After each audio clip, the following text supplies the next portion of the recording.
47 नं मासबाद बिधानसभा बियाबनि जे रायदावलां होननाय ओनसोलाव दङ नैबे रायदावलांनि जे गलादार आरो रायजो राजा बिथांमोनजों बे समाव आङो बिसायख'थिनि सायाव सावरायगोन बिसायख'थियावहाय रायजो राजा बिथांमोना आरो गलादार बिथांमोना बबे दोलोखौ मदद आरो सोर बिजाथिनो बिथांमोना भट गावसोरनि बेसेन गोसा भटखौ होगोन बिथांमोननि जे ओनसोलनि इस्युफोरखौ लानानै जों बे समाव भटार्सफोरनि सेरावहाय बिथांमोनजों गोसोनि मत बिनिमय खालामगोन बिथांमोना बिसायख'थिखौ लानानै मा बुंगोन मोनसे हार्डवेयर दखान मोननो हादों बेनि जे हार्डवेयर गलादार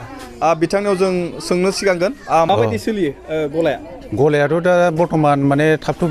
सोलिगासिनो दङ बे एबारनि बिसायख'थियाव माने जों माने समयसाखौ लानानै जों माने प्रमद सारखौनो जोङो माबा हांख्रायफिनदों प्रमद बर'आ जेनेबा सिगाङाव बे सान्थि सक्ति खालामबाय जेबो नांलाय खमलाय गैयि बुलाय सुलाय गैयि जौ जुवा जेबो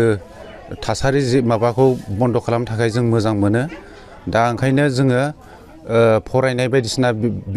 बायदि बिथिङाव मोजां खालामनायनि थाखाय आं प्रमद सारखौ मोजां मोनो जोंथ' दा हाग्रामा सारनोनो होगोन जोङो बेखौनो थाम थिम खालामनानै थादों मा गामिनि नोंथां आं हाग्रामारि गामिनि ओइ हाजो गुदियाव मानो थाखाय हाग्रामा दैदेननाय जि बिपि पार्टिनि नोंथाङा भट होगोन मानो होनबा जोंनो लामाफोरखौ एसे मोजां खालामना होगासिनो आरो लोगोसे जोंनो जि नांगौ बायदि दालां बानायनानै होनो थाखाय बिथाङा थाम थिम खालामदो बिनि थाखायनो जों बिथांनोसो भटखौ होनाय जागोन ओरैनोथ' बिजाथिखौ जों नाम मख'नो थाङा नाथाय ओनसोलनि जौगानायखौ जायनो मोजांसिन मावदों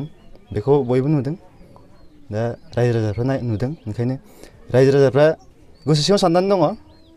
सोर मावदों सोर मावाखै बा सोर साबसिन मावगोन बा सोर साबसिन मावा इयुनाव बेखौ साननानै दङ बेखौ इयुनखौ थासारिखौ नायनानै भटखौ रायजोफ्रा होगोन होनना सानना दं आरो इयाव मा पार्टिनो होगोन नोंथाङा ओरैनोथ' पार्टिनिथ' मेनसन खालामनो हाया दा निउसाव पार्टि मेनसन खालामबा माने एसे उसुबिदा जायोथ' ओंखायनो रायजोफोरनि गोसोआव दङ दाथ' जोङो जेनेबा बुंनो थाङोबा बेनो जोंना सिगांनिफ्राय जिथु जोंना प्रमद सार जेनेबा UPPL बिखौ जोङो माने बहुद मदद खालामो आरो बेखौ UPPLखौ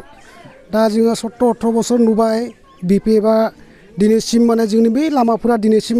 बिथांमोना नायनो हागौ दिनैसिम माने क्लियार गैया माने लामाफोरा सब बहुद माने गाज्रि सिस्टेमाव जानानै दं आरो दा बेनि थाखाय जोङो UPPL माने जेनेबा प्रमद सारखौ जोङो सापर्ट होयो दा बिजाथि हिसाबैथ' जेनेबा दा सरना माखासे खामानि जोंनि एरियायाव मावगासिनो दा बेवहाय माने सरननोनो भट होगोन बेखौ आं मिजिं थियो आरो